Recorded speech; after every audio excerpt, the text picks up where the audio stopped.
आज हमें जो पढ़ना है दैट इज चेंज। किसमें change? Change of state of matter. आप लोगों ने इससे पहली क्लास में स्टेट्स ऑफ मैटर पढ़ लिए थे, पढ़े थे नहीं पढ़े थे? कितने टाइप के थे स्टेट्स ऑफ मैटर? 3 टाइप्स के थे, है ना। वैसे 2 टाइप के और स्टेट्स होते हैं, एक प्लाज्मा होता है, लेकिन हमें नहीं पढ़ना है, हमें बस 3 ही पढ़ने हैं, ठीक है। तो मैंने आप लोगों को लास्ट क्लास में स्टेट्स ऑफ मैटर पढ़ाए थे, सॉलिड, लिक्विड, गैस, ठीक है। आज की क्लास में हमें यह डिस्कस करना है कि क्या हम इन स्टेट्स को एक दूसरे में चेंज कर सकते हैं। क्या मैं सॉलिड स्टेट वाली चीज को लिक्विड स्टेट में ला सकती हूँ? क्या मैं लिक्विड वाली स्टेट को गैस वाली स्टेट में ला सकती हूँ? क्या हम गैस वाली स्टेट को सॉलिड वाली स्टेट में ला सकते हैं? तो आज हमें पढ़ना है कि क्या हम इन स्टेट को एक दूसरे में कन्वर्ट कर सकते हैं। तो इसके लिए सबसे बेस्ट एग्जांपल हमारे पास जो है वो क्या है? आइस, ठीक। तो सबसे बेस्ट एग्जांपल है हमारे पास आइस, ठीक है। आइस कौन से स्टेट में होता है? ठीक है ना, आइस हमारे पास सॉलिड स्टेट में होता है। अगर मैं इस आइस को कमरे में रख देती हूँ, ठीक है ना, आप लोग फ्रिज में से आइस को निकाल के लेकर आओ और उसे ना क्या करो, एक प्लेट में रख दो। अब 1 घंटे बाद आप आके देखोगे कि वो जो आपका आइस था वो कौन से स्टेट में आ चुका था? बर्फ पिघल के किस में कन्वर्ट हो चुकी थी?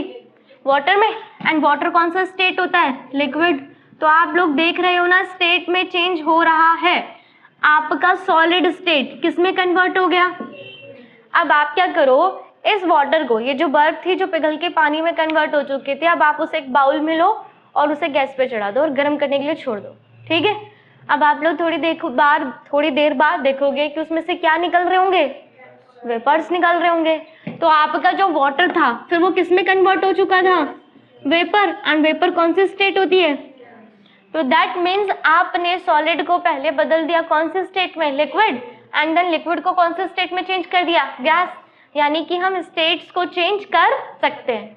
तो आज हमें ना वही चीजें पढ़नी है कि हम स्टेट को कैसे चेंज कर सकते हैं, और जब स्टेट चेंज होते हैं तो क्या क्या चीजें आप लोग ऑब्जर्व करने वाले हो, ठीक है। तो आज की class change of states of matter. तो सबसे पहले हमें ये डिस्कस करना है कि इन स्टेट्स को मैं कितने तरीके से चेंज कर सकती हूँ। तो जब भी हमें किसी भी मैटर के स्टेट को चेंज करना होता है तो हम 2 तरीके अपना सकते हैं। या तो हम टेम्परेचर को चेंज कर दें या फिर हम प्रेशर को चेंज कर दें। समझ गए मेरी बात को? हम दोनों तरीके को बहुत अच्छे से समझेंगे, एकदम एक्सप्लेनेशन फॉर्म में पढ़ेंगे, बिल्कुल बेस को अच्छे से तैयार कर लेंगे ताकि तुम्हें 10th 11th 12th किसी में भी कोई दिक्कत नहीं आएगी, ठीक है। तो आज हमें ये देखना है कि जब हम स्टेट्स को चेंज करेंगे तो हम कितने तरीके से कर सकते हैं। तो इसे आप 2 तरीके से कर सकते हो। पहला तरीका बहुत आसान, जो आप लोगों ने पढ़ रखा है कि हम लोग क्या चेंज कर देंगे? टेम्परेचर। और दूसरा क्या करेंगे आप लोग? प्रेशर को चेंज कर दोगे। टेम्परेचर चेंज करने का क्या मतलब है? या तो आप गर्म करोगे या फिर आप ठंडा करोगे। एक छोटा सा एग्जांपल देती हूँ, एक्सप्लेनेशन बाद में दूंगी। जैसे बर्फ होती है ना, ठीक है ना, बर्फ को आप गर्म करने लगोगे तो वो किस में बदल जाएगा? वाटर में बदल जाएगा।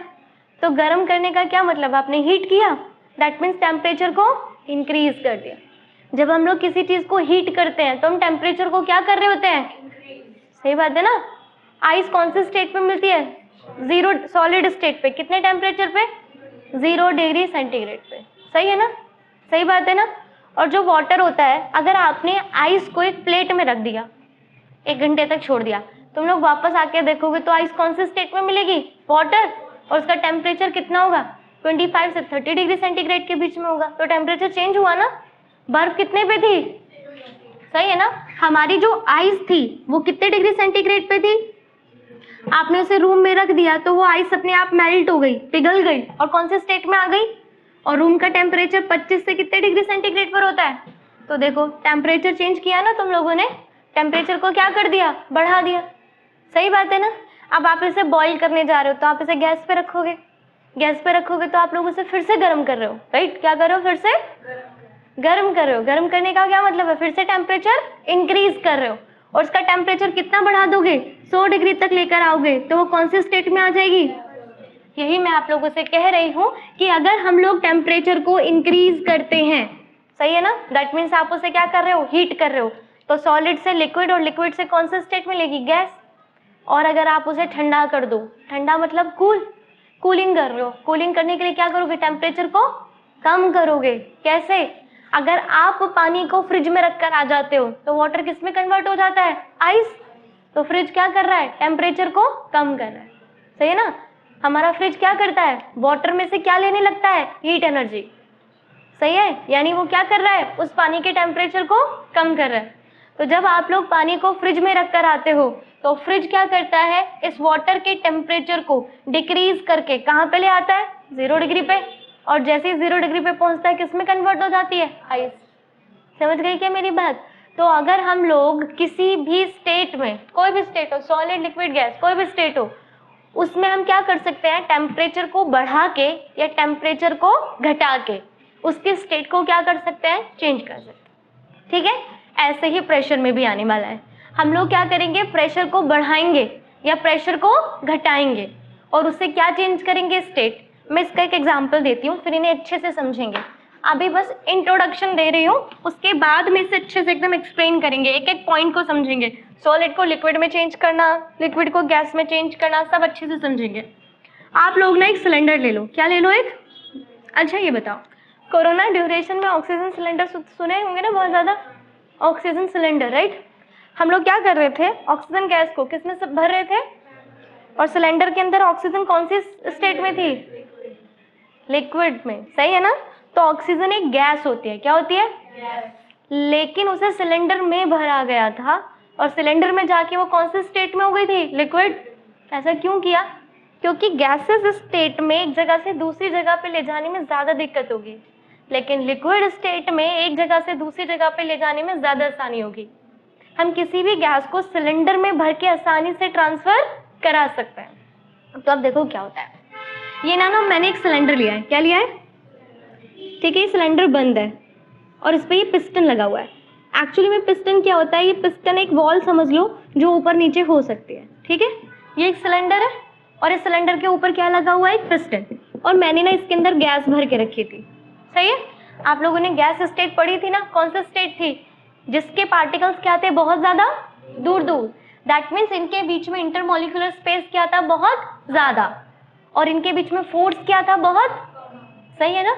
अब मैं क्या कर रही हूँ, मैंने यहाँ पर बहुत ज़्यादा वेट रख दिया, क्या रख दिया, वेट रख दिया। अब इन वेट की वजह से क्या होगा, पिस्टन नीचे की तरफ आएगा, सही कह रही हूँ ना, पिस्टन क्या करेगा, नीचे की तरफ आएगा।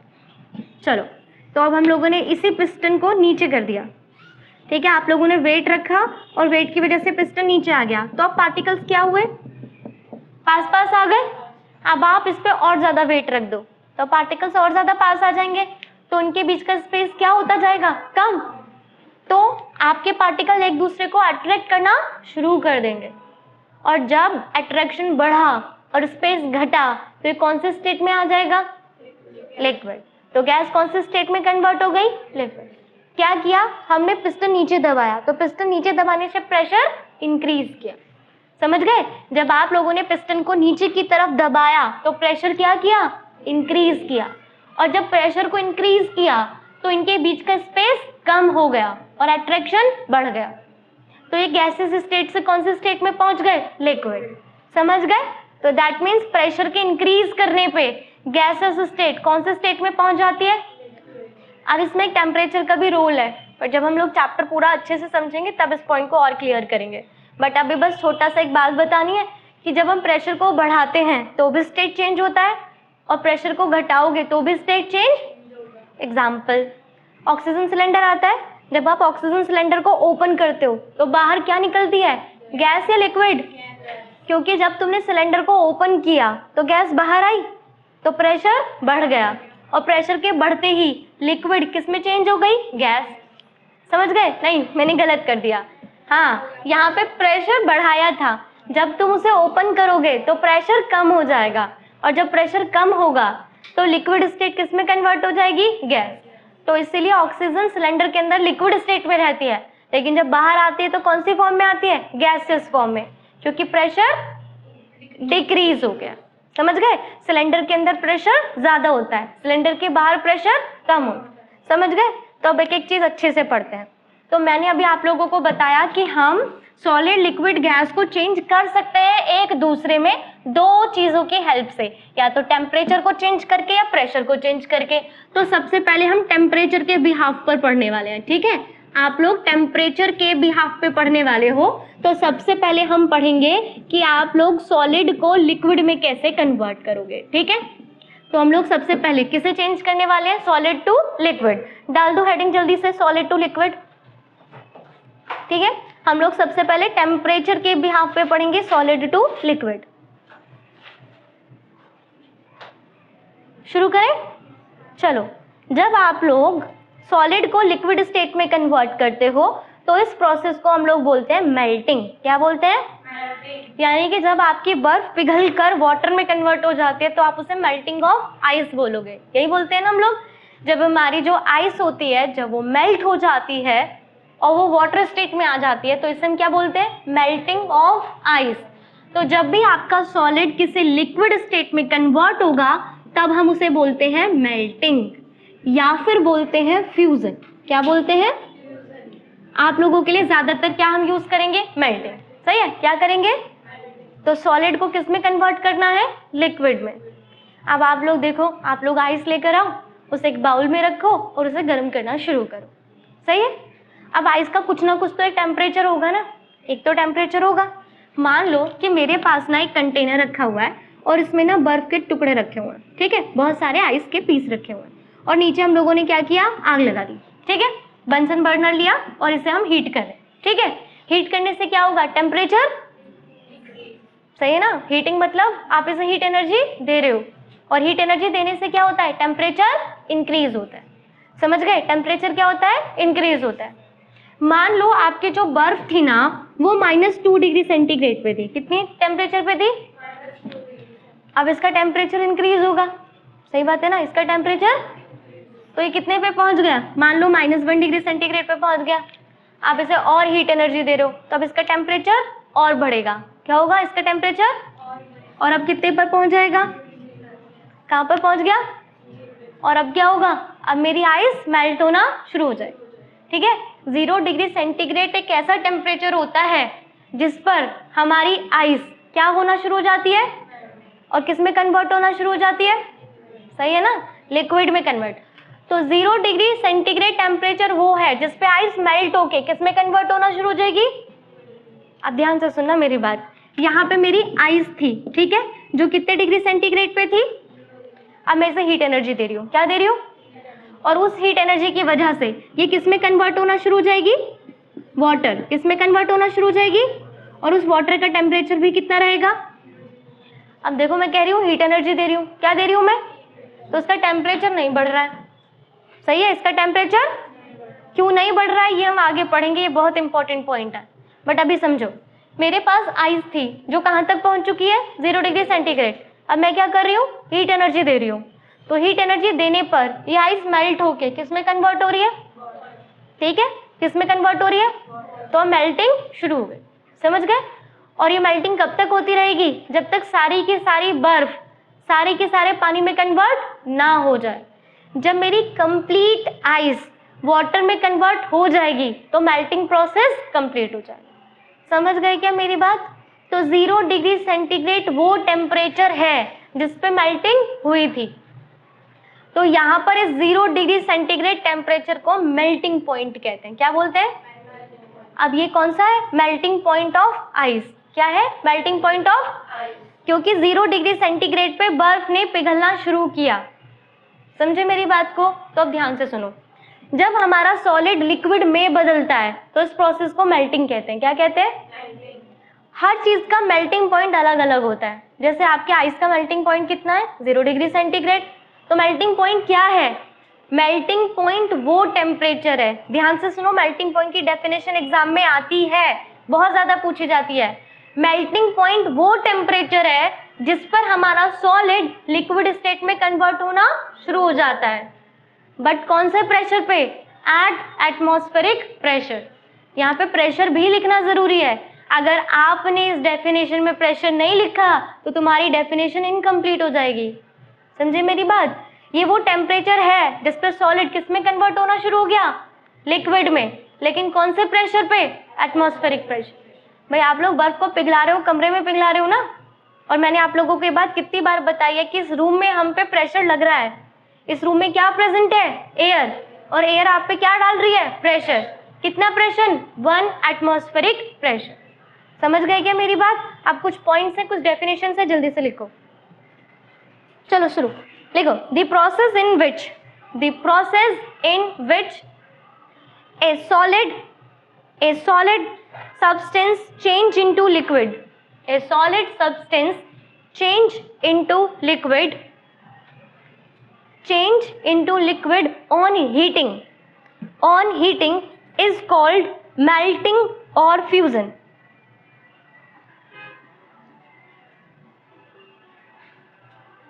समझ गए क्या मेरी बात? कोई दिक्कत है क्या?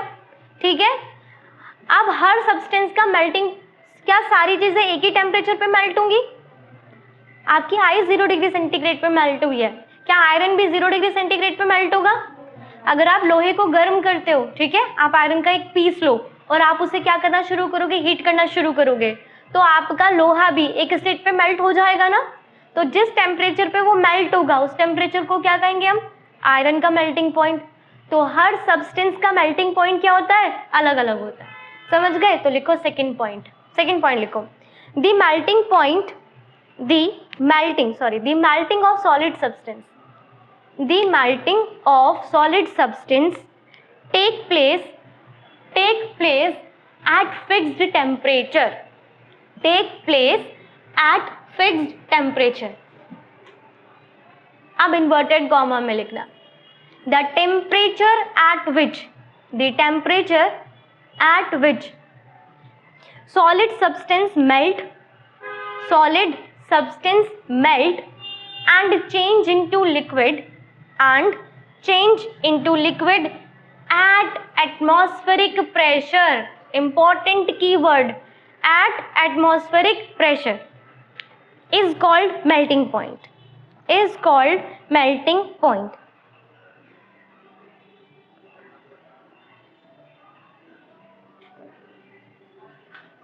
हो गया क्या? अब देखो हमारे आइस का मेल्टिंग पॉइंट कितना है? 0 डिग्री सेंटीग्रेड। आपकी जो वैक्स होती है ना, वैक्स पता है ना सबको, उसका मेल्टिंग पॉइंट होता है 63 डिग्री सेंटीग्रेड। अगर हम आयरन की बात करें तो आयरन का मेल्टिंग पॉइंट होता है 1535 डिग्री सेंटीग्रेड। ऑब्वियसली आपको पता है ना, लोहे को बहुत ज्यादा गर्म करना पड़ता है। तो हमारा जो आयरन होता है ना, कुछ आर्टिकल्स हैं, कुछ सब्सटेंस हैं, जैसे वैक्स, हमारा वैक्स 63 डिग्री सेंटीग्रेड पे मेल्ट होता है। आपका जो आयरन है वो 1535 डिग्री सेंटीग्रेड पे मेल्ट होता है। आपकी जो आइस है वो 0 डिग्री सेंटीग्रेड पे मेल्ट होती है। ठीक है, तो हर सब्सटेंस का मेल्टिंग पॉइंट क्या होता है? अलग अलग। और मेल्टिंग पॉइंट वो टेम्परेचर है जिसमें मेरा सॉलिड किस में कन्वर्ट हो गया? लिक्विड में, एट एटमॉस्फेरिक प्रेशर। समझ गए मेरी बात? अब बताओ, इसका मेल्टिंग पॉइंट बहुत ज्यादा है, इसका मेल्टिंग पॉइंट कम, और इसका मेल्टिंग पॉइंट और भी कम है। तो मेल्टिंग पॉइंट आपको कुछ बता पाता है क्या? मेल्टिंग पॉइंट मुझे कुछ समझा रहा है? मैं बोल रही हूँ आयरन का मेल्टिंग पॉइंट इतना ज्यादा है, आइस का मेल्टिंग पॉइंट इतना कम है। इसका क्या मतलब है? आयरन को मेल्ट करने के लिए मुझे बहुत ज्यादा हीट एनर्जी देनी पड़ेगी ना, और आइस को मेल्ट करने के लिए हीट एनर्जी कम देनी पड़ेगी। आइस के कंपेयर में वैक्स को ज्यादा देनी पड़ेगी और आयरन को बहुत ज्यादा। इसका क्या मतलब है? देखो सुनना जरा ध्यान से। आप लोगों को पता है कि सॉलिड वो सब्सटेंस होते हैं जिसके पार्टिकल्स क्या होते हैं? बहुत ज्यादा पास, और इनके बीच में फोर्स क्या होता है? बहुत ज्यादा स्ट्रांग होता है। और अगर लिक्विड की बात करूं तो पार्टिकल्स क्या हो जाते हैं? दूर, और इनके बीच में फोर्स भी क्या हो जाता है? कम हो जाता है। तो मैं इसे हीट कर रही हूँ, क्या कर रही हूँ? हीट कर रही हूँ। तो हीट करने से क्या होगा? इनकी काइनेटिक एनर्जी बढ़ेगी। क्या बढ़ेगी? मैंने आप लोगों को ये बात बताई थी ना कि जब भी हम लोग किसी भी चीज को गर्म करते हैं तो क्या इंक्रीज होता है? सही है ना? जब भी आप किसी चीज को हीट एनर्जी दे रहे हो तो वो क्या करेगा? वो तेजी से चलना शुरू हो जाएगा। हम लोगों ने डिस्कस किया था कि सॉलिड के पार्टिकल्स भी मूव करते हैं, बट वो अपनी पोजीशन से नहीं हिलते, वो बस अपनी पोजीशन पे क्या करते रहते हैं? वाइब्रेट। डिस्कस किया था ना, सॉलिड, लिक्विड, गैस, तीनों के पार्टिकल्स कॉन्स्टेंटली क्या करते रहते हैं? हमने डिस्कस किया था कि पार्टिकल कभी भी अपनी जगह पे फिक्स नहीं होते। सॉलिड के पार्टिकल अपनी जगह पे क्या करते रहते हैं, मूव करते रहते हैं। अब मैं सॉलिड को गर्म कर रही हूँ, क्या कर रही हूँ, सॉलिड को, तो इसे क्या मिल रही है, हीट एनर्जी। अब हीट एनर्जी से क्या देगी, काइनेटिक एनर्जी। जब भी आप किसी चीज को गर्म करते हो तो उसमें हीट एनर्जी किस में कन्वर्ट हो जाती है, काइनेटिक एनर्जी में। तो सॉलिड के एटम्स क्या करना शुरू करेंगे, अब मूव करना शुरू करेंगे। पहले वो तेज तेज वाइब्रेट करेंगे, अब आपने उन्हें और काइनेटिक एनर्जी दी है तो वो अपनी जगह को छोड़ के क्या करना शुरू कर देंगे। तो इसीलिए सॉलिड किस में कन्वर्ट हो जाएगा, लिक्विड स्टेट में। ठीक है ना, जब आपने इसे गर्म किया तो उसकी काइनेटिक एनर्जी बढ़ने लगी, काइनेटिक एनर्जी बढ़ने लगी तो ये अपनी जगह से क्या करना शुरू कर देगा, मूव करना शुरू करेगा। तो सारे पार्टिकल मूव करेंगे तो इनके बीच का स्पेस क्या होने लगेगा, बढ़ने लगेगा, और फोर्स क्या होने लगेगा, कम होने लगेगा। तो सॉलिड स्टेट किस में कन्वर्ट हो जाएगी, लिक्विड में। तो दैट मीन्स सॉलिड जो आयरन था उसका इतना ज्यादा मेल्टिंग पॉइंट है, इसका मतलब है आयरन जब सॉलिड स्टेट में रहा होगा ना तो उसके पार्टिकल्स के बीच में फोर्स ऑफ अट्रैक्शन बहुत ज्यादा रहा होगा। तो उस फोर्स ऑफ अट्रैक्शन को तोड़ने के लिए मुझे ज्यादा हीट एनर्जी देनी पड़ी। समझ गए, आइस का मेल्टिंग पॉइंट कम है, इसका मतलब है आइस में पार्टिकल्स के बीच में फोर्स ऑफ अट्रैक्शन थोड़ा वीक रहा होगा, इसलिए मुझे उसे थोड़ी कम एनर्जी देनी पड़ी उसे लिक्विड स्टेट में लाने के लिए। ये पॉइंट समझ आया क्या, दोबारा समझाओ, लिखो इस पॉइंट को, लिखो जरा तो अच्छे से क्लियर होगा, जल्दी से लिखो। देखो, higher the melting point of solid substance, higher the melting point of solid substance, greater will be force of attraction, greater will be force of attraction between its particle. Higher the melting point of solid substance, greater will be force of attraction, greater will be force of attraction between its particle। समझ गए, जिसका melting point जितना ज्यादा होगा उसके particles का force of attraction उतना ही, तो यानी तुम्हें उतनी ज्यादा हीट एनर्जी देनी पड़ेगी उसके फोर्स को कम करने के लिए, जिससे वो लिक्विड स्टेट में आ जाए। समझ आ गया, तो अब ये रीजन भी समझ आ गया कि सॉलिड लिक्विड में क्यों बदलता है जब हम उसे गर्म करते हैं। दोबारा से सुनो, जब हम लोग सॉलिड स्टेट को गर्म करते हैं तो आप उसे क्या दे रहे हो, हीट एनर्जी। वो हीट एनर्जी किस में कन्वर्ट होगी, काइनेटिक एनर्जी। अब काइनेटिक एनर्जी की वजह से पार्टिकल्स क्या करना शुरू करेंगे, मूव। ठीक है, उनका मोशन इंक्रीज होता जाएगा जिससे उनके बीच में स्पेस बढ़ेगा और फोर्स ऑफ अट्रैक्शन घटेगा। तो अल्टीमेट एक स्टेट आएगी जिसमें सॉलिड किस में बदल चुका होगा, लिक्विड स्टेट में। समझ आ गया, कोई दिक्कत, क्लियर हो गया। तो मेल्टिंग समझ आ गया, तो मेल्टिंग वो प्रोसेस है जिसमें हम सॉलिड को किस में बदल रहे हैं, लिक्विड में, और मेल्टिंग को आप फ्यूजन भी बोलते हो।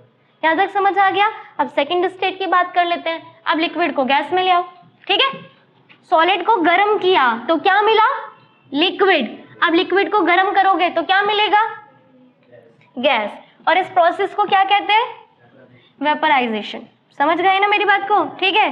तो अब आप लोगों का सेकंड पॉइंट, अब सेकंड पॉइंट में हम क्या कर रहे हैं, लिक्विड स्टेट को किस में चेंज करेंगे, गैस स्टेट में, और इस प्रोसेस को आप क्या कहते हो, वेपराइजेशन। समझ गए क्या, ठीक। तो जब मैं क्या करती हूँ, लिक्विड को हीट करूंगी, जो जो पॉइंट अभी डिस्कस किए वही पॉइंट जल्दी जल्दी डिस्कस करते हैं। जब हम लिक्विड को हीट कर रहे हैं, हीट मतलब टेम्परेचर इंक्रीज कर रहे हैं, तो आपका लिक्विड किस में बदल जाएगा, गैस में, और वो प्रोसेस जिसमें हम लिक्विड को गैस में बदलते हैं उस प्रोसेस को क्या कहते हैं, वेपराइजेशन। समझ गए क्या, वेपराइजेशन मतलब वेपर का बनना, और वेपर किससे बनेगी, लिक्विड से बनेगी। यहाँ तक ठीक है ना। एग्जाम्पल, आप लोग वाटर लो, ठीक है, क्या ले रहे हो आप लोग, अब आप लोग वाटर को हीट करना शुरू करो, सही है। तो मान लो कि मेरा जो वाटर था ना वो 25 डिग्री सेंटीग्रेड पे था। कितने डिग्री सेंटीग्रेड पे था, अब मैं इसे हीट कर रही हूँ तो उसका टेम्परेचर क्या होगा, इंक्रीज, और इसके टेम्परेचर को इंक्रीज करते करते करते करते तुम एक स्टेट पे पहुंच गए जहाँ पे पानी कितने डिग्री सेंटीग्रेड पे पहुंच गया, 100। और जैसे ये 100 पे पहुंचेगा ये किस में कन्वर्ट होना शुरू हो जाएगा, सही है ना। तो अब जब मैं इस वाटर को हीट करूंगी तब ये किस में कन्वर्ट हो जाएगा, और इस वेपर का टेम्परेचर भी कितना होगा, अभी तक टेम्परेचर बढ़ रहा था, लेकिन जैसे ही वाटर वेपर में बदलेगी तो टेम्परेचर इंक्रीज। ऐसा क्यों होता है वो हम अभी डिस्कस करेंगे। तो वेपराइजेशन वो प्रोसेस है जिसमें हम लिक्विड को किस में लेकर आ रहे हैं, गैस में। और हमेशा वेपराइजेशन फिर से एक फिक्स टेम्परेचर पे होगा। कहाँ पर होगा, और उस टेम्परेचर को हम क्या कहेंगे, वहां पे कौन सा पॉइंट था, मेल्टिंग पॉइंट। यहाँ पे क्या होगा, बॉइलिंग पॉइंट। ठीक है, यहाँ पे कौन सा पॉइंट होगा, तो बॉइलिंग पॉइंट क्या है, बॉइलिंग पॉइंट वो टेम्परेचर है, ध्यान से सुनना, बॉइलिंग पॉइंट वो टेम्परेचर है जिस पर हमारा लिक्विड किस में कन्वर्ट होगा, गैस स्टेट में। ठीक है, लिक्विड किस में चेंज होगा, on heating at atmospheric pressure.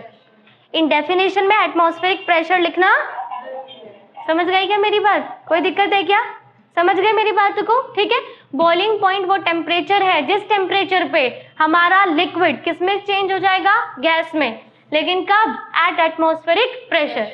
जैसे वाटर का बॉइलिंग पॉइंट कितना है, 100 डिग्री सेंटीग्रेड, यानी जब मैं पानी को 100 डिग्री सेंटीग्रेड पे पहुंचाकर गर्म करती हूँ तो पानी किस में बदलना शुरू हो जाएगा, वेपर में।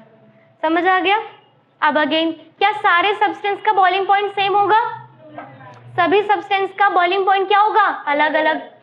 जिसका बॉइलिंग पॉइंट ज्यादा होगा, इसका क्या मतलब है, जिसका बॉइलिंग पॉइंट ज्यादा होगा उसके पार्टिकल्स में उतना ही ज्यादा फोर्स ऑफ अट्रैक्शन होगा। मान लो मेरे पास एक सब्सटेंस है ए, ऐसे एग्जांपल ले रही हूँ। मान लो मेरे पास एक सब्सटेंस है जिसका 20 डिग्री सेंटीग्रेड है बॉइलिंग पॉइंट, और एक सब्सटेंस है बी जिसका बॉइलिंग पॉइंट कितना है, 80 डिग्री सेंटीग्रेड। ठीक है, तो दैट मीन्स मुझे इसे ज्यादा हीट एनर्जी देनी पड़ेगी लिक्विड से गैस में लाने में, और इसे मुझे कम हीट एनर्जी देनी पड़ेगी लिक्विड से गैसेस स्टेट में लाने के लिए। ऐसा क्यों, क्योंकि इसके पार्टिकल्स के बीच में जो फोर्स ऑफ अट्रैक्शन है वो ज्यादा रहेगा, तो उसे ज्यादा हीट एनर्जी चाहिए दूर दूर भेजने के लिए और फोर्स को कम करने के लिए। और यहाँ पर इनके पार्टिकल्स के बीच में फोर्स ऑफ अट्रैक्शन क्या होगा, कम, इसलिए कम हीट एनर्जी देनी पड़ रही है उन्हें फिर से दूर दूर ले जाने के लिए। अब गर्म करने पे ऐसा क्या हो रहा है कि लिक्विड स्टेट गैसेस स्टेट में आ पा रही है, क्या हो रहा है, फिर से वही, जब आप इसे गर्म कर रहे हो तो हीट एनर्जी दे रहे हो, और हीट एनर्जी किस में बदल जाएगी, काइनेटिक में। तो काइनेटिक एनर्जी की वजह से पार्टिकल्स मूव करना शुरू करेंगे तो वो और ज्यादा दूर चले जाएंगे। अब वो और ज्यादा दूर जाएंगे तो उनके बीच में फोर्स ऑफ अट्रैक्शन और ज्यादा कम हो जाएगा, कम होगा। जब पार्टिकल्स दूर जाते हैं तो फोर्स ऑफ अट्रैक्शन कम होता है, जितने पार्टिकल पास होते हैं उतना ही फोर्स ऑफ अट्रैक्शन। एग्जाम्पल दूं क्या, मैग्नेट यहाँ पे रखो, आयरन की एक कील लो, उसे यहाँ पे रखो, तो फोर्स ऑफ अट्रैक्शन ज्यादा होगा। अब कील को दूर ले जाओ, अब फोर्स ऑफ अट्रैक्शन। ऐसे ही पार्टिकल्स के बीच में, पार्टिकल्स जितने पास होंगे फोर्स ऑफ अट्रैक्शन उतना ही ज्यादा होगा, और पार्टिकल्स जितनी दूर होंगे फोर्स ऑफ अट्रैक्शन उतना ही। अब समझे, तो जब तुम किसी चीज को गर्म करते हो तो उनकी काइनेटिक एनर्जी बढ़ गई, तो उससे वो चलेंगे, चलेंगे तो क्या करेंगे, दूर जाएंगे, तो फोर्स ऑफ अट्रैक्शन कम हो जाएगा, तो कौन सी स्टेट में आ जाएंगे, गैसेस स्टेट में आ जाएंगे। आ गया समझ में, कोई दिक्कत है क्या। तो आपने सॉलिड को गर्म किया, कहाँ पहुंच गए, लिक्विड पे, लिक्विड को गर्म किया तो कहाँ पहुंच गए, गैस पे, समझ गए। तो जब आप लोग टेम्परेचर को इंक्रीज कर रहे हो तो कुछ ऐसा हो रहा है जो मैं डायग्राम में दिखाती हूँ। देखो ये मेरा सॉलिड है, सॉलिड के पार्टिकल्स क्या है, बहुत ज्यादा पास पास है, सही है, closely packed, and force of attraction क्या होगा इनके बीच में, ज्यादा। ये कौन सी स्टेट है, अब मैं इसे हीट करती हूँ, क्या करती हूँ, हीट करने से क्या होगा, काइनेटिक एनर्जी बढ़ेगी, तो पार्टिकल्स क्या हो जाएंगे, दूर दूर हो जाएंगे पार्टिकल्स, तो फोर्स ऑफ अट्रैक्शन क्या हो जाएगा, कम हो जाएगा। तो अभी कौन से स्टेट में पहुंच जाएगा, लिक्विड स्टेट में। कोई दिक्कत है क्या। और जब सॉलिड को लिक्विड में बदला था तो इस प्रोसेस को क्या कह रहे थे, मेल्टिंग। क्या बोल रहे थे, मेल्टिंग कह रहे थे। सॉलिड को लिक्विड में लाना इज मेल्टिंग, और वो टेम्परेचर जिस पे सॉलिड लिक्विड में बदल रहा है उस टेम्परेचर को कहते हैं मेल्टिंग पॉइंट। समझ गए, मेल्टिंग प्रोसेस है सॉलिड का लिक्विड में जाना, एंड मेल्टिंग पॉइंट टेम्परेचर है जिस टेम्परेचर पे सॉलिड लिक्विड में बदला था। अब फिर से मैं लिक्विड को क्या कर रही हूँ, गर्म कर रही हूँ, तो जब मैं लिक्विड को फिर से गर्म कर रही हूँ तो वो कौन से स्टेट पे पहुंच जाएगा, क्योंकि अब पार्टिकल्स क्या हो जाएंगे, बहुत ज्यादा दूर दूर हो जाएंगे, क्योंकि गर्म करने पे इन्हें काइनेटिक एनर्जी मिली, और ये फिर से क्या हो जाएंगे, मूव करेंगे तो दूर जाएंगे, तो अब इनका फोर्स बहुत कम हो गया, गैस स्टेट वही थी ना कि स्पेस बहुत ज्यादा हो और फोर्स बहुत कम हो गया। तो लिक्विड को गैस में बदलने के प्रोसेस को क्या कह रहे थे? वेपराइजेशन। क्या कह रहे थे? और वो टेम्परेचर जिस पे लिक्विड गैस में बदलता है उसे हम क्या कहते हैं? Boiling point. BP boiling point, MP melting point. यहाँ तक समझ आ गया? कोई दिक्कत है? अच्छे से क्लियर हो गया? अब हम क्या करेंगे? अब इन्हें ठंडा करेंगे, अब कूल डाउन करेंगे। ठीक है, चलो तो नेक्स्ट डाल दो अब हेडिंग जल्दी से। लिक्विड टू गैस हो गया। वेपराइजेशन को बॉइलिंग भी कहते हैं। ठीक है, वेपराइजेशन को बॉइलिंग भी कहते हैं। समझ गए मेरी बात? तो आप लोग इसे वेपराइजेशन में ही एक और स्लैश डाल के बॉइलिंग भी लिख लेना, इसीलिए बॉइलिंग पॉइंट। अब क्या करना है? ठंडा। अब क्या करना है? अब गैस को हम क्या करेंगे? कूल करेंगे। अभी हीट कर रहे थे, अब आप क्या करने लगोगे? कूलिंग करोगे। तो कूलिंग करने से गैस किस में कन्वर्ट हो जाएगी? और इस प्रोसेस को क्या कहते हैं? कंडेंसेशन। समझ गए? अब हम क्या कर रहे हैं? अब हम उसे ठंडा करेंगे। ठंडा करने का क्या मतलब है? आप उसे हीट एनर्जी ले रहे हो, आप उससे हीट एनर्जी। अब हीट एनर्जी लेने से क्या होगा? उसकी काइनेटिक एनर्जी कम हो जाएगी। तो पार्टिकल्स ज्यादा तेजी से मूव करना बंद करेंगे, तो अब धीरे धीरे क्या करेंगे? पास आना शुरू होंगे। और जब वो पास आएंगे तो उनके बीच में क्या हो जाएगा? फोर्स ऑफ अट्रैक्शन लगना शुरू हो जाएगा। तो अब पार्टिकल्स पास आ गए, फोर्स ऑफ अट्रैक्शन बढ़ गया, तो कौन सी स्टेट आ गई? लिक्विड। समझ गए? तो जब हम गैस को ठंडा करते हैं दैट मीन्स उसे टेम्परेचर ले रहे हैं। तो जब आप उसे टेम्परेचर ले रहे हो तो काइनेटिक एनर्जी कम कर दी। काइनेटिक एनर्जी कम करने पे वो क्या करेंगे? धीरे धीरे चलना शुरू करेंगे, तो पास आ गए। पास आने से फोर्स बढ़ गया, तो गैसेस स्टेट से कौन सी स्टेट पे पहुंच गए? लिक्विड। तो वो प्रोसेस जिसमें हम गैस को लिक्विड में कन्वर्ट करते हैं उस प्रोसेस को हम क्या कहते हैं? कंडेंसेशन। समझ गई क्या मेरी बात? तो कंडेंसेशन में आप उनसे हीट एनर्जी ले रहे हो। समझ आ गई क्या मेरी बात? अब एक बात जरा बोर्ड पे देख लो, बहुत ध्यान से देखना। आइस कितने टेम्परेचर पे होती है? 0 डिग्री सेंटीग्रेड पे आइस किस में बदलना शुरू होती है? ठीक है ना? जब आइस 0 डिग्री सेंटीग्रेड पे पहुंच जाती है तो वो किस में कन्वर्ट होना शुरू हो जाती है? और जब वाटर कौन से टेम्परेचर पे पहुंचता है कि वो वेपर में बदलती है? सही है ना? कौन सा टेम्परेचर होता है? हाँ बच्चों, आइस कितने टेम्परेचर पे वाटर में बदल रहा था? 0 डिग्री सेंटीग्रेड, जिससे आपने क्या कहा था? Melting point. डन। वाटर कितने टेम्परेचर पे वेपर में बदल रहा था? 100 डिग्री सेंटीग्रेड, जिसे आपने क्या बोला था? बॉइलिंग पॉइंट बोला था। सही है? अब मैं वेपर को क्या कर रही हूँ? ठंडा कर रही हूँ। तो वेपर भी 100 डिग्री सेंटीग्रेड पे ही वाटर में कन्वर्ट होती है। ध्यान से सुनो, जिस टेम्परेचर को आपने मेल्टिंग पॉइंट बोला था, सॉरी बॉइलिंग पॉइंट बोला था, 100 डिग्री सेंटीग्रेड क्या था? बॉइलिंग पॉइंट पे वाटर किस में बदल रहा था? वेपर भी वाटर में 100 डिग्री सेंटीग्रेड पे ही चेंज होती है। समझे क्या? यानी 100 डिग्री सेंटीग्रेड एक ऐसा टेम्परेचर है जिसपे पानी भी होता है और जिसपे वेपर भी होती है। जब आप पानी को गर्म कर रहे हो ना, मान लो पानी का टेम्परेचर 25 डिग्री सेंटीग्रेड था, तुम उसे गर्म कर रहे हो। गर्म करते करते क्या होगा? 25 से पहले टेम्परेचर पहुंचेगा 50 पे, फिर 75 पे और फिर 100 पे। इतने तक वो वाटर ही था, लेकिन जैसे ही पानी 100 डिग्री सेंटीग्रेड पे पहुंचा वो किस में बदलना शुरू हो गया? अब ध्यान से सुनो, तुम लोग एक बर्तन लो, बर्तन में पानी भरो और ढक्कन लगा दो, ठीक है? और आप उसे अब गर्म करना शुरू करो। क्या होगा? पहले पानी का टेम्परेचर बढ़ेगा, फिर वो किस में बदलेगा? वेपर। वेपर कहाँ उठेगी? ऊपर। किससे टकराएगी? ढक्कन से। ढक्कन है ऊपर, टकराएगी, धीरे धीरे वेपर बनती रहेगी। और एक टाइम ऐसा आएगा जब वेपर कंडेंस्ड होके किस में कन्वर्ट होना शुरू हो जाएगी? वाटर में। तो वाटर किस में कन्वर्ट हो रहा था? वेपर। और वेपर कंडेंस्ड होके फिर किस में बदल रही थी? वाटर। सही है ना? यानी कि 100 डिग्री सेंटीग्रेड पर ही पानी किस में बदलता है? वेपर। और 100 डिग्री सेंटीग्रेड पे ही वेपर कंडेंस्ड होके किस में बदलती है? समझ गए क्या मेरी बात? कोई दिक्कत है क्या? इससे कम टेम्परेचर पे भी कंडेंस्ड हो सकती है, पर इससे ज्यादा पे कंडेंस्ड। समझ गए क्या मेरी बात को? तो अब वेपर किस में बदल रही है? वाटर में। कब? कूलिंग करने पे। और इसको हम क्या कहते हैं? कंडेंसेशन। क्या कहते हैं? समझ गई क्या मेरी बात? अब देखो आगे। अब मैं लिक्विड को और ठंडा करती हूँ, ठीक है? अब आप लिक्विड को क्या कर रहे हो? फिर से कूलिंग दे रहे हो, यानी कि आप फिर से इसकी हीट एनर्जी, तो काइनेटिक एनर्जी कम होगी।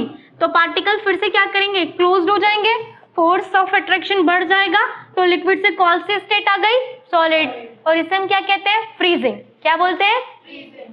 अब बताओ वाटर कितने टेम्परेचर पे आइस में कन्वर्ट होता है, जितने पे वो वाटर में कन्वर्ट हुआ था उतने ही टेम्परेचर पे वो क्या होगा, फ्रीज होगा। तो फ्रीजिंग पॉइंट क्या हो गया, 0 डिग्री सेंटीग्रेड फॉर आइस। समझ गए मेरी बात, कोई दिक्कत है क्या, अच्छे से क्लियर हुआ, समझ आ गया। तो अब एक छोटा सा डायग्राम, जो आप लोगों को आधा तो समझ आ ही गया है।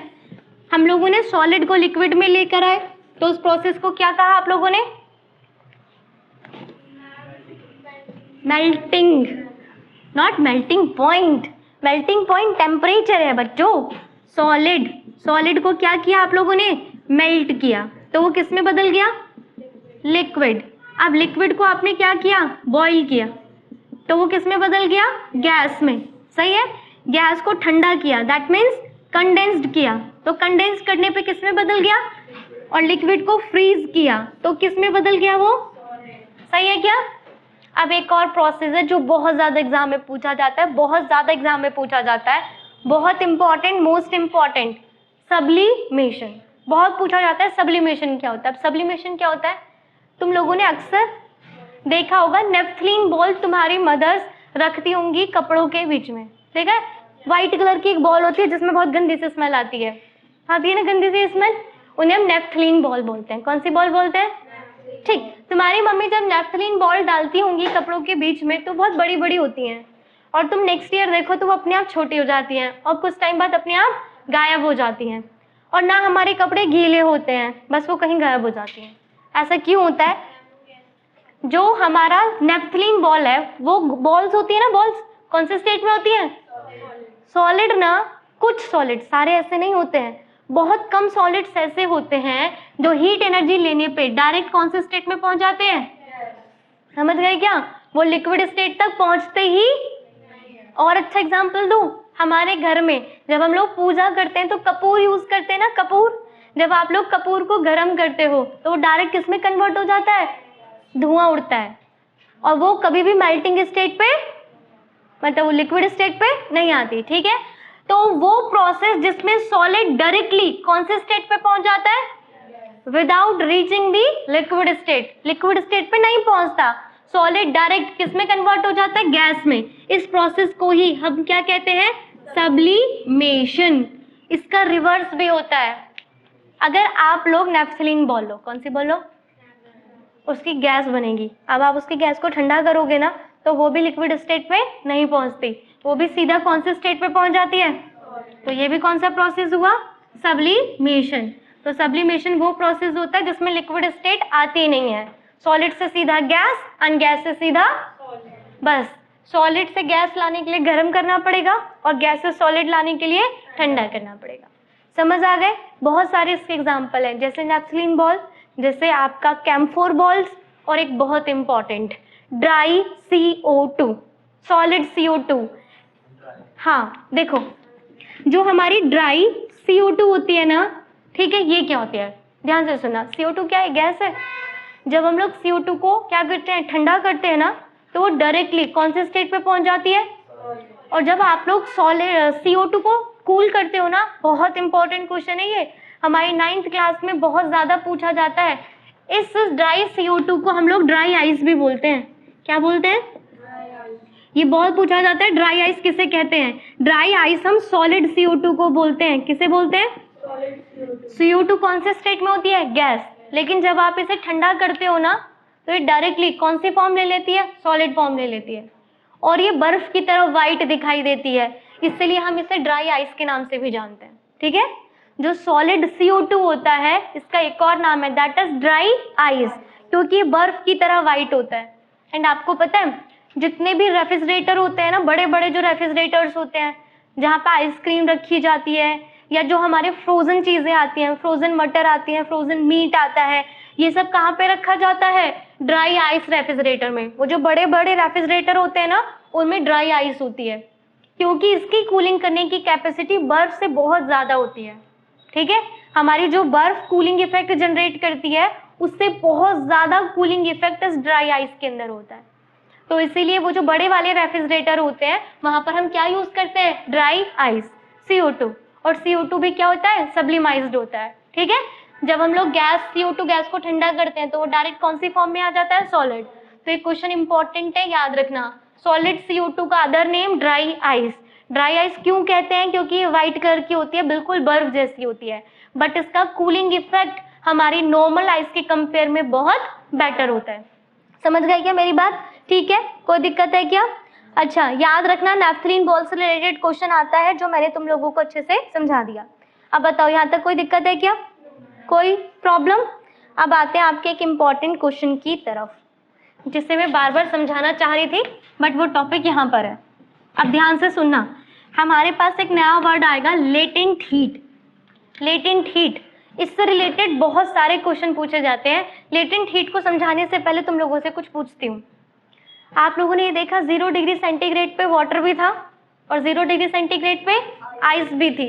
अब तुम्हारे एक हाथ में मैं आइस दे दूं और एक हाथ में 0 डिग्री सेंटीग्रेड का पानी, कहाँ पे ज्यादा ठंडक फील होगी, आइस वाले में। इससे बेस्ट एक और एग्जांपल देती हूँ, एकदम उबलता हुआ पानी तुम्हारे हाथ पे गिर जाए, या जब हम लोग गरम गरम रोटियां खाते हैं ना, मतलब गैस से रोटी उतरी और उससे जो वेपर निकलती है वो तुम्हारे हाथ पे लगे, तुम्हें किससे ज्यादा जलन महसूस होगी? वो जो वेपर निकलती है ना उससे हाथ जो बर्न होता है वो ज्यादा दिक्कत देता है, और उबलते हुए पानी से हमारे हाथ में कम बर्न होता है, समझे? वेपर में ज्यादा था, वाटर में कम था। सिमिलर, सॉलिड में ज्यादा कूलिंग इफेक्ट था, बर्फ में ज्यादा कूलिंग इफेक्ट होता है, पानी में कम कूलिंग इफेक्ट होता है। समझते हैं क्यों? एक छोटा सा एग्जांपल देती हूँ। मैंने बोला आप लोग आइस लो, क्या लो, और मान लो वो आइस आपकी -2 डिग्री सेंटीग्रेड पे थी, ठीक है, कितने टेम्परेचर पे थी? अब मैं क्या कर रही हूँ, उसे हीट कर रही हूँ, क्या कर रही हूँ? तो अब क्या होगा, इसका टेम्परेचर बढ़ेगा, कितने पे पहुंच गया? अब मैंने इसे फिर हीट किया, अब क्या होगा? 0 डिग्री सेंटीग्रेड पे पहुंच गया। मैंने इसे फिर गर्म किया, अब क्या होगा? आइस किस में बदल जाएगी?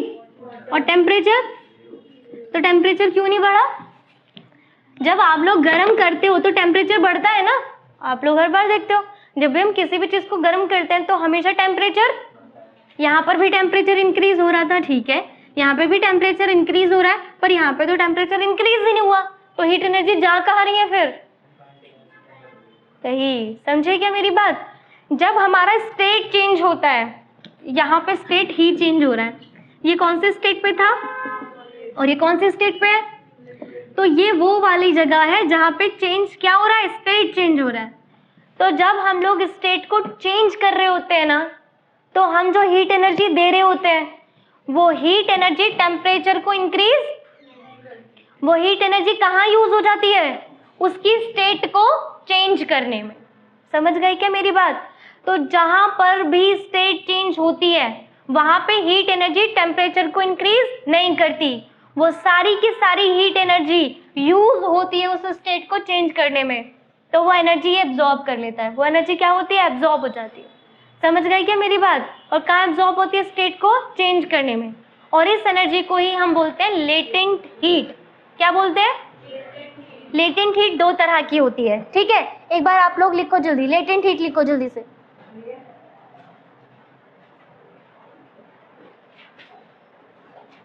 The heat energy which has to be supplied, the heat energy which has to be supplied to change the state of substance, to change the state of substance is called its latent heat। ठीक है, तो इस latent heat से related बहुत सारे important questions हैं जो हमारे एग्जाम में आते हैं। जैसे मैंने बोला कि वेपर से बहुत ज्यादा बर्न होता है compare to 100 degree centigrade water, तो इस तरह से और अच्छे से क्वेश्चन हम लोग नेक्स्ट क्लास में करेंगे, और नेक्स्ट क्लास में इस लेटेंट हीट के बारे में अच्छे से पढ़ेंगे, और एक बहुत इंपॉर्टेंट टॉपिक इवापोरेशन, वो भी हम अपनी नेक्स्ट क्लास में करेंगे। ठीक है, तो आज के लिए इतना, थैंक यू।